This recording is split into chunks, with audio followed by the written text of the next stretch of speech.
The world did not drift into this war. It was pushed, not by accident, not by miscalculation, but by a chain of decisions made in Washington, in Tel Aviv, in Tehran, that one by one dismantled every diplomatic guardrail that had kept the Middle East from the edge of full-scale regional war. And now, here we are. In 2026, the United States and Israel are engaged in direct military conflict with Iran.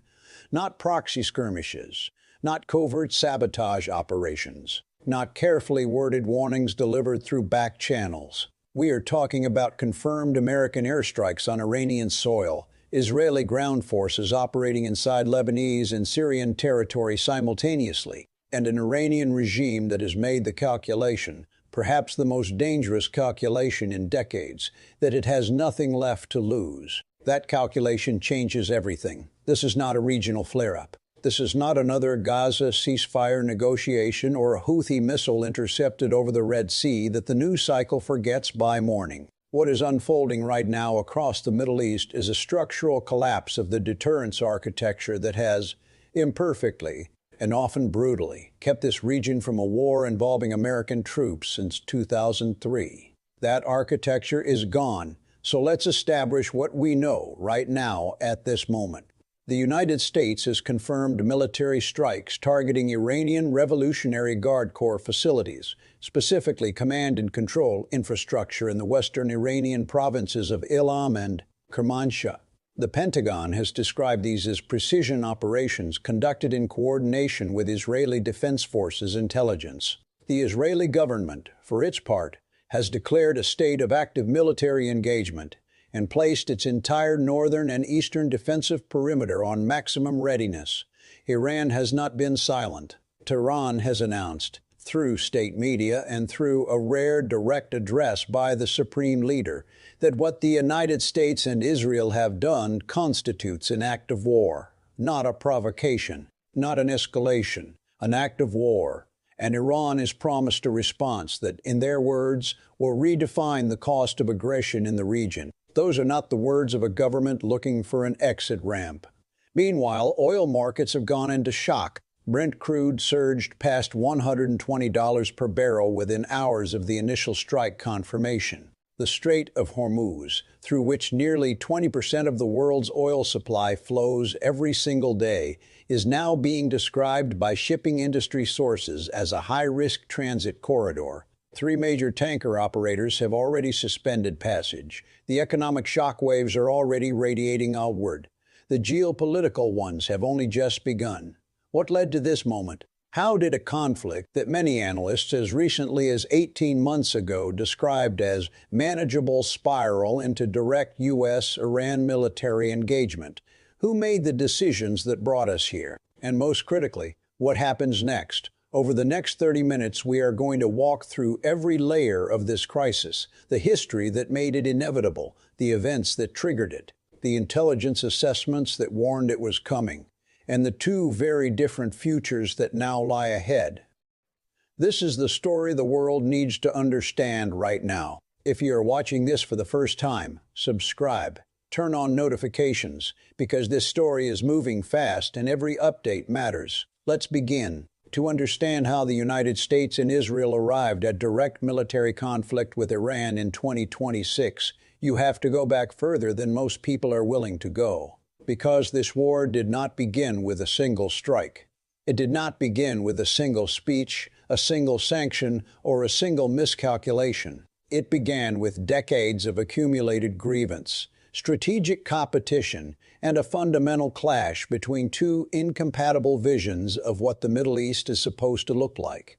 And the thread runs long. The modern conflict between the United States and Iran begins at a precise moment, February 1979.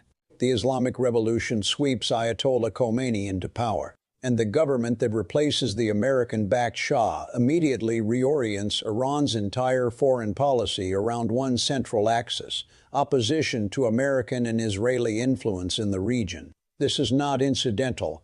It is constitutional. It is theological. It is the founding logic of the Islamic Republic itself. From that moment forward, every American president, Republican or Democrat, has had to manage a hostile Iran, and every Iranian supreme leader has had to manage a hostile America.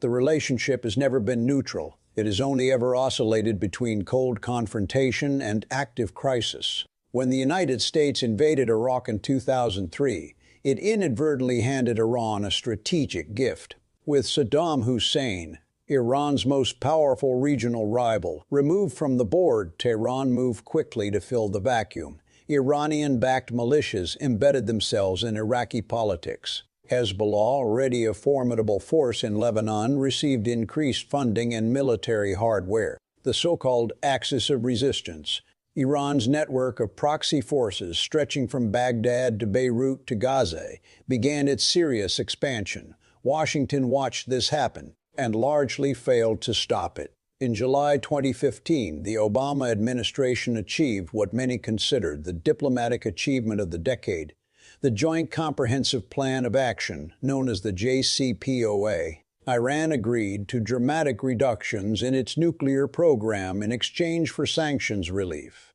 International inspectors gained access to Iranian facilities. For a brief window, the framework held. Then came 2018. President Trump withdrew the United States from the JCPOA unilaterally. Maximum pressure sanctions were reimposed.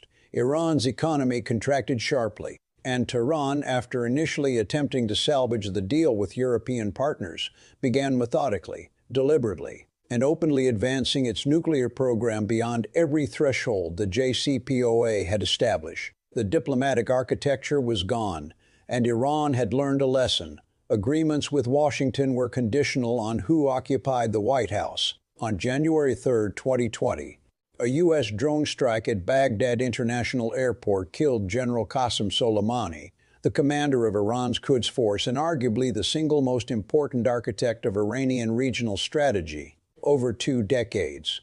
Tehran called it an assassination. Washington called it a defensive action. Iran launched ballistic missiles at U.S. bases in Iraq within days. But more consequentially, the Soleimani strike accelerated something that had already been building: the consolidation of Iran's decision to pursue nuclear capability as the only credible deterrent against American military action.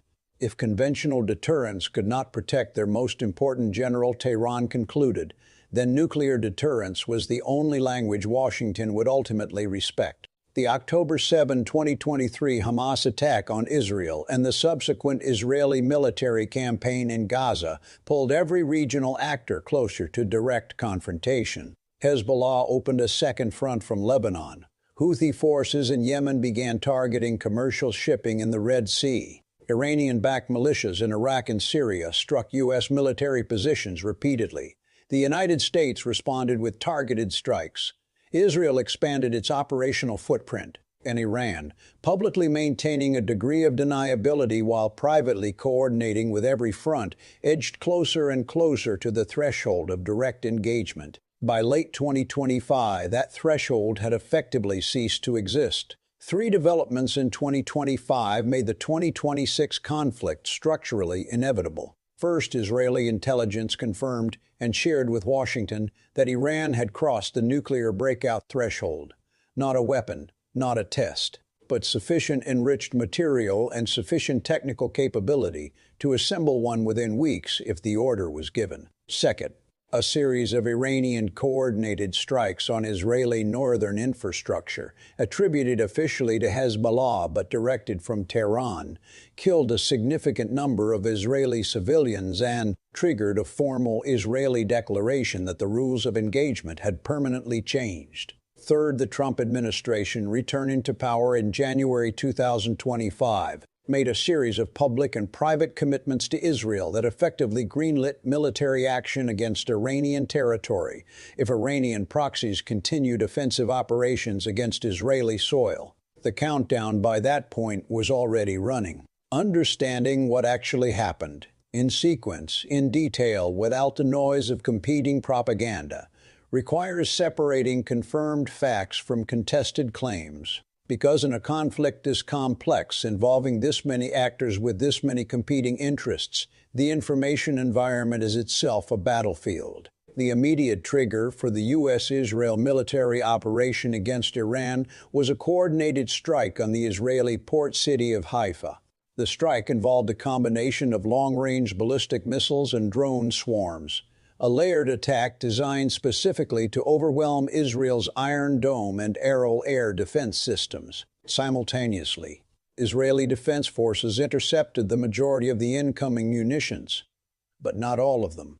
The casualties were significant. Infrastructure damage to the port, one of Israel's primary commercial and military maritime hubs, was assessed as severe. Israeli officials characterized the attack within hours as a direct Iranian military operation, not a proxy action. The technical signature of the missiles, their range, their guidance systems, their warhead design, pointed unambiguously, according to Israeli and American intelligence assessments, to Iranian Revolutionary Guard Corps origin. Tehran denied direct responsibility. The Iranian state media attributed the strikes to resistance forces responding to Zionist aggression, but the denial was formulaic, delivered without conviction, and believed by virtually no government in the Western world.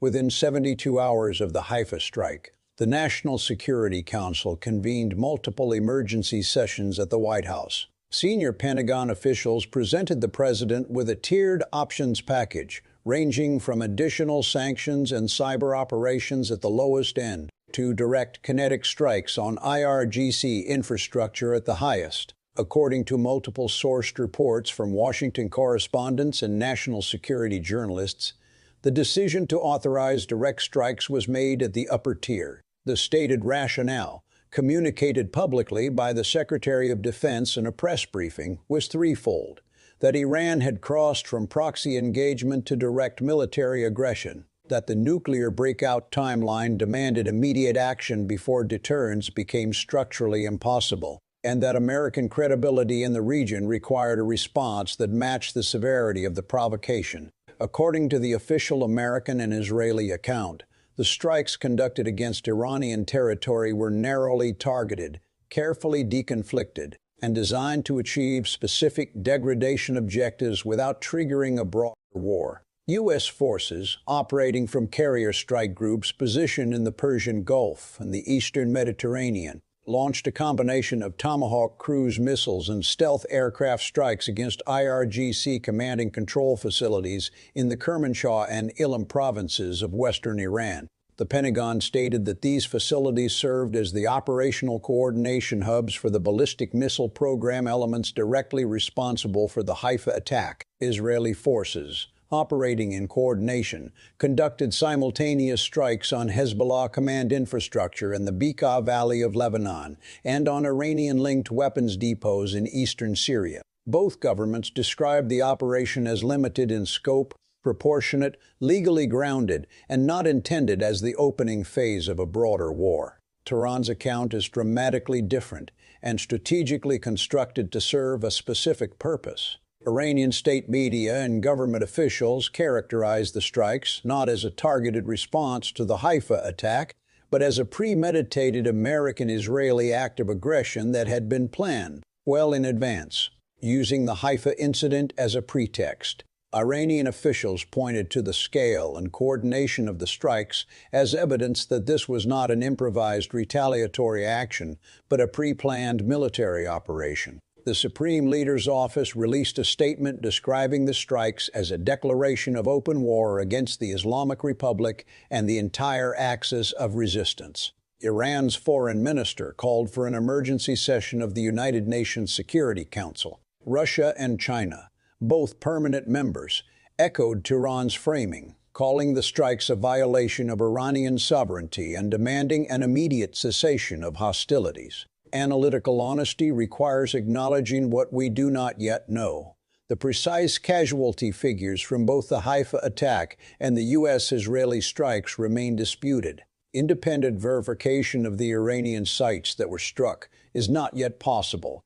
International journalists and inspectors do not have access. The question of whether the Haifa attack was authorized at the level of the Supreme Leader's office or represented a more autonomous IRGC operational decision has not been definitively resolved. These uncertainties matter because the answers shape how we assess proportionality, intent, and most critically, what the likely Iranian response will look like. What is not uncertain is this: the strikes have happened, the responses are coming, and the region has moved into territory it has not occupied since the darkest days of the Cold War's proxy conflicts. There is a reason military strategists have spent decades describing the Middle East as the most consequential geographic theater on Earth.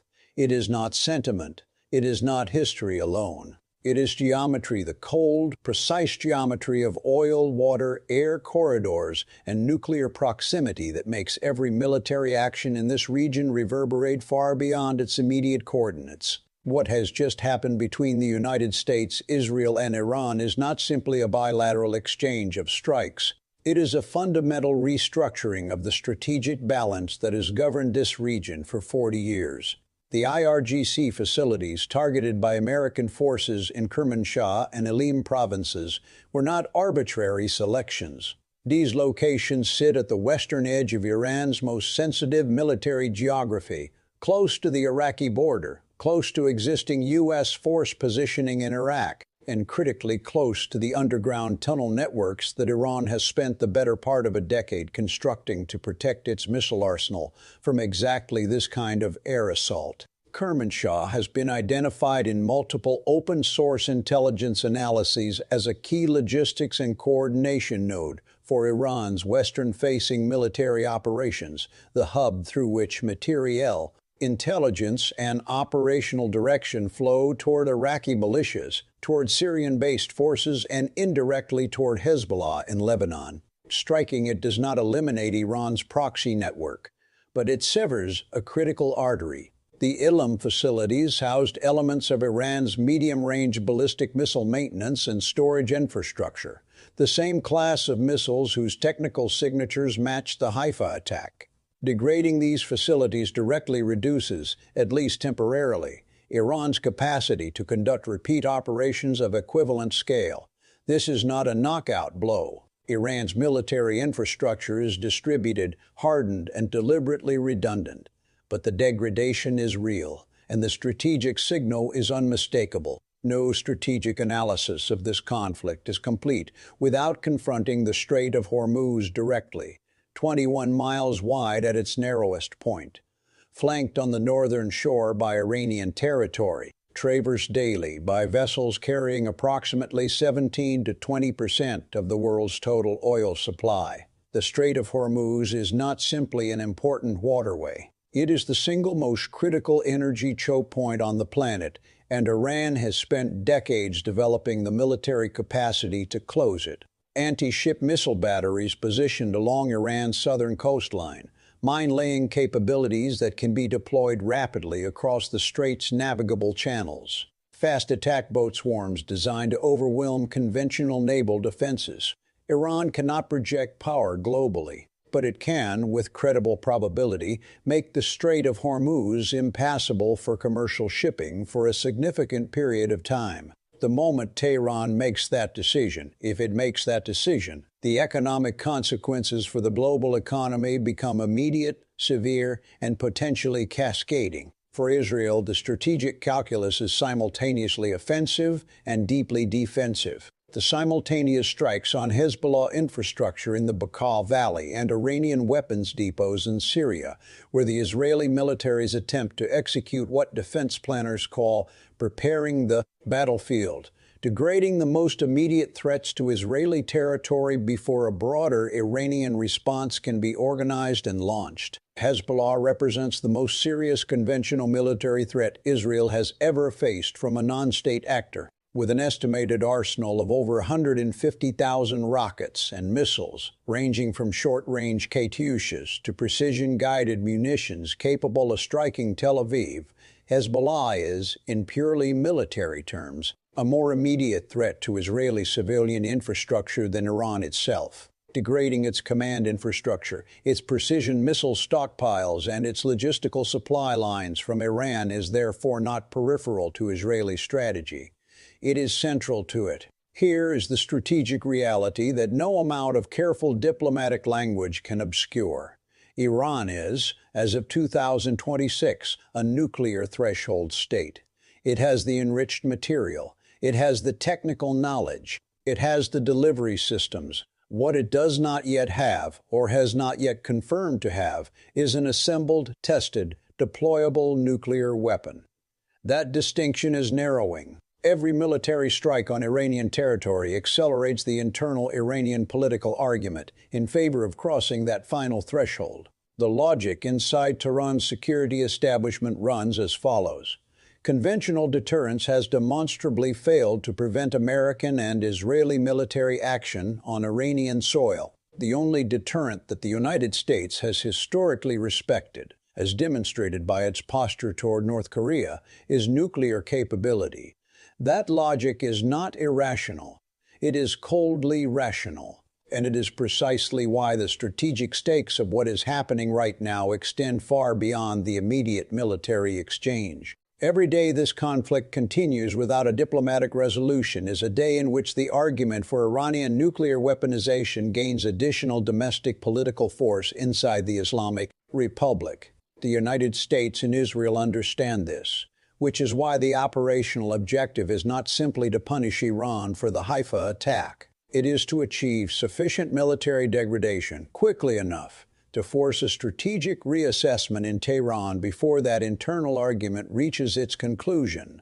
Whether that objective is achievable, given Iran's resilience, its geographic depth, and its decades of preparation for exactly this scenario, is a question that no military planner in Washington or Tel Aviv can answer with confidence. What they can say with certainty is that the margin for error has never been smaller.